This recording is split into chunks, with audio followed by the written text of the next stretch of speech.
ভগবান শ্রীকৃষ্ণের বাঁশি ভগবান থেকে ভিন্ন নয়। তাই ভগবান যখন বাঁশি হাতে নিয়ে মনের সুখে বাঁশি বাজায়, তখন রাধারানী এবং কৃষ্ণ যুগলে সেখানে নৃত্য করে এবং ভক্তের মনোবাসনা পূর্ণ করে থাকে।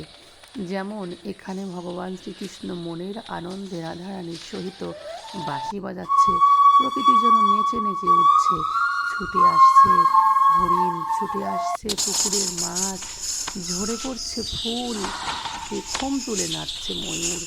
এছাড়াও প্রকৃতির আরও উপাদান সুন্দর খরগোশ এসে কাছে বসে, এবং ভগবানের যত গোপগোপী আছে তারা মনের আনন্দে সমস্ত মায়া মমতার সংসার ভুলে এসে তার কাছে বসে পড়ে এবং ভগবানকে তার সখাসখীরা নিতে এবং তার সঙ্গে সময় কাটাতে চলে আসে।